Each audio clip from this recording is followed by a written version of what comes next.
Gentlemen, thank you very much. I hope you find as much satisfaction, I think, as all of us have, and you're always welcome to answer questions. We'll figure out a way for you to learn who each other are. We'll take time on that tonight.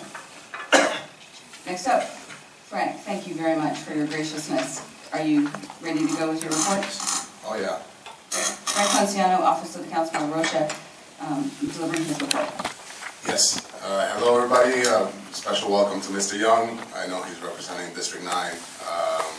Councilmember Rocha is happy you're here, as well as all of you guys participating, taking time out of your own lives to be here. I know it's a sacrifice, it's something you guys are passionate about.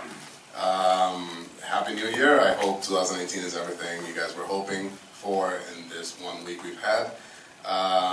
And before I got started with the report, I wanted to retract one comment I made last month. I said the art right out in front over here moved at 343 miles per second, which I purported was the speed of sound. That could not be further from the truth. It is 343 meters per second. It's a big difference. So, with that out of the way, I've been thinking about that for a month. We'll get started with the rest throughout the holidays. I'll get started with the actual report. The first thing is something we touched on last month, but it is still relevant this month. We have bridge housing communities. Staff is expected to come back to council this month in January, around mid to the end of January, with the top sites to be considered. Council has decided again that at the end of the day they will focus on one site, which will have 40 units, or tiny homes as they're called, and we should be seeing them come up at some point in 2019. Okay, there's going to be a long process of environmental review, and also getting whatever community is chosen involved and giving feedback and understanding what it really means to have a community of this kind in the neighborhood. I have some information, as you folks asked last time, that we could pass around.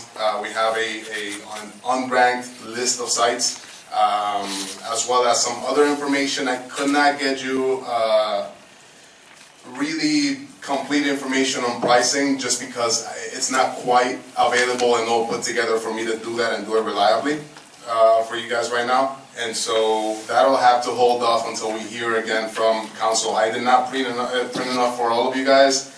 You guys are 20 folks, so trying to save some trees here.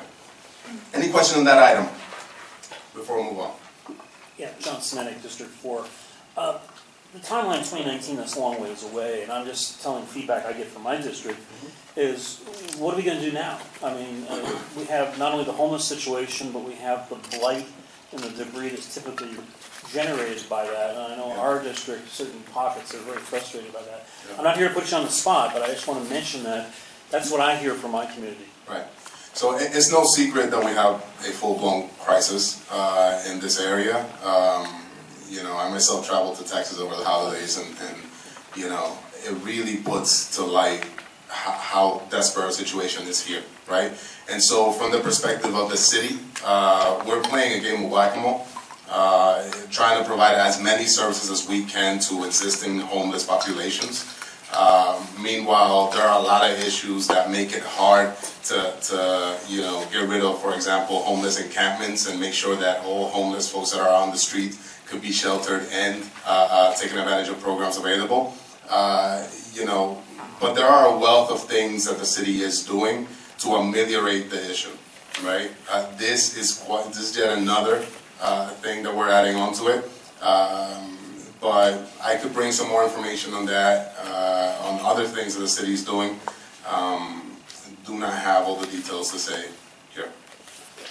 I'm just telling my perspective. My district, it may not be uniform, but I think people are very concerned about it.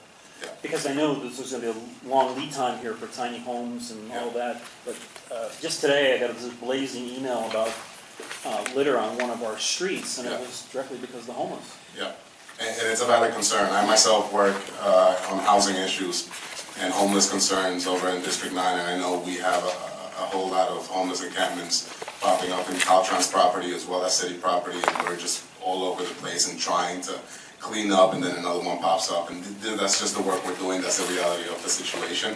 We're doing as much as possible. The next thing I'm going to mention kind of goes right into that, and that is the Quetzal Gardens affordable apartment community.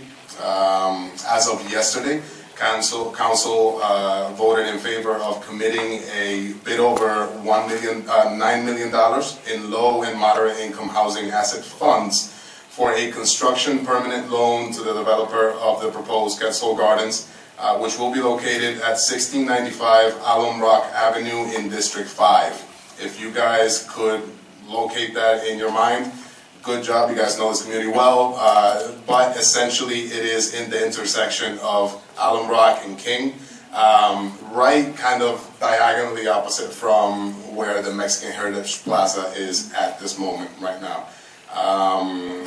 With this vote, the city enabled the developer to seek out additional public and private funding necessary for the development. Those funds were contingent upon whether the city was going to provide that funding. This project is expected to break ground in January 2019. Completion is expected to come around in early 2021. The project includes 47 extremely low income units for families at the 30% area median income, and 23 units more that will be for low income families at 60% AMI, which again is the area median income. This is one of many projects that I wanted to highlight on this report to show what else the city is doing. There are a number of projects just like this one that are coming up around the city. And obviously we won't have the time to go over every one of them here, but it is an example of something the city is doing long term to make sure we ameliorate this issue. Any questions on this? On your handout, what's the APN column? What's APN stand for? Yeah, so the assessor parcel number, yes. And then BHC site, what's BHC? Bridge housing. Which is this? Oh, bridge housing. BHC, bridge housing. Yeah, that means Bridge Housing Community. Thank you. Yeah, sorry, couldn't hear you there. I have some information on the Quetzal Gardens project. I'm going to pass that around just for you guys to mull over as you leave this meeting. I'm going to pass two this way, if you guys could share again. Oh, sure. And so as we go this way, if you guys could split it, you know, every three or however many folks, so everybody could have a look. Okay? Any questions, any more questions on this project? We got one more thing.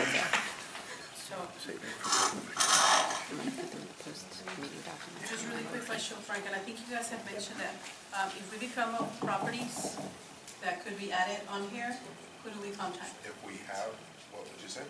If we become aware of properties that could be added to this, Yeah. who do we contact? So, you know, if you'd like to add some properties to this list, I'm sure the folks at the housing department would be happy to talk about this. I'm not sure whether at this point it's a little late, given that they are considering all the sites and weighing in on which are priority. But you could certainly try to get in contact with the folks at the housing department. I know Sabrina could let you know a specific contact if you'd like, but that would be the place to go. Okay, thank you. No problem. The third thing and last thing for the night is something that also happened yesterday, which is the update to San Jose's cannabis policy. As you guys know, cannabis has been legalized in California as of January 1st, 2018. And the City Council voted to modify various sections of Chapter 6.88 in the San Jose Municipal Code, expanding the fine schedule from only what was named medical marijuana collectives, and now is three parts: medical cannabis collectives, medical cannabis business, and non-medical cannabis business. Okay, Council also voted to add violations appropriate for non-profit, what they say is non-profit collectives, which have come up in San Jose. If you have read the news in District 6, there was this church that was also selling marijuana, and so that being a concern, it was added to the schedule of fines, so we have something in the books that could be appropriate for this situation if it should come up again. The reason changes were made, as you might have noticed, the city got rid of the term marijuana and instead replaced it with cannabis to be consistent with state code. And so, small change, but wanted to have you guys aware given that it's a big deal in 2018. Thank you. Any questions? All right. You guys have a great month. Thank you, Frank. Thanks for joining us tonight. Next up, staff, Sabrina Pata Garcia, Office of the City Manager. Sounding horrible. Okay, so I don't want to take too long, but I did want to, I know that it's been raining for the past couple of days, and it's wintertime, so the mayor put out a message, I think it was today, actually talking about our preparedness for rain here in the city, and I wanted to call your attention to just a couple of points inside it, which is that part of the problem was the notification of people last time when there was a problem with flooding.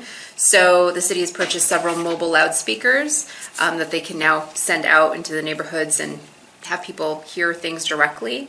So they've continued to reinforce low-tech, high-touch solutions like organizing teams of multilingual employees, supplemented by volunteers.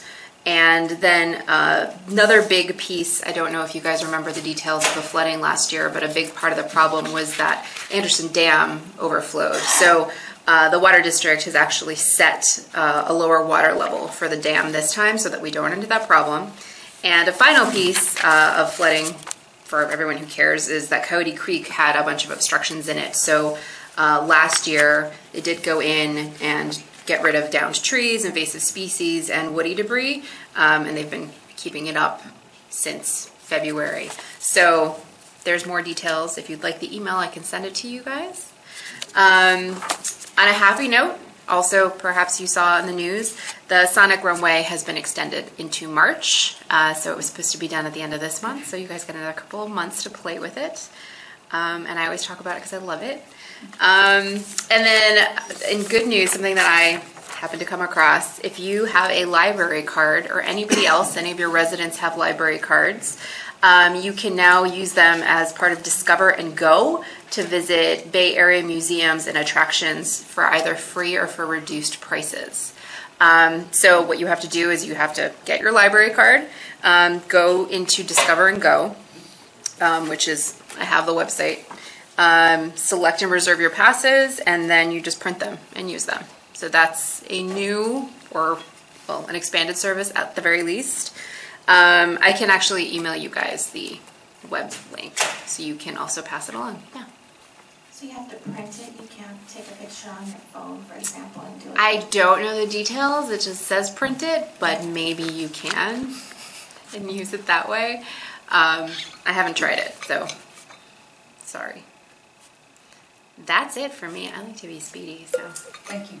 I would just like to make a quick comment. Please be recognized. Hi, sorry. How we do this is we have these handy little gyms. So we have these for Franklin and Michael. So please be recognized before you speak. And these are green for yes, red for no, and yellow is abstain when we vote. If you'd like to make a comment, really you can raise it any way, but green is ideal. Whoever's calling and managing the conversation, hold it high. It's sometimes hard to see. And typically we usually kind of do yellow because it's the most easy to see. So that's how we do that. Commissioner Hinman. I would just like to make a comment. It's coming here as a first time, it's a little intimidating, and my first contact was with Sabrina, and I just wanted to say that she calmed most of my fears, and I just want to say something positive, that it's really nice that she takes the time out to visit with all the new commissioners. We all love Sabrina. Thanks for your comment. Commissioner Samanik. You should feel honored she didn't do that with me. No, just kidding.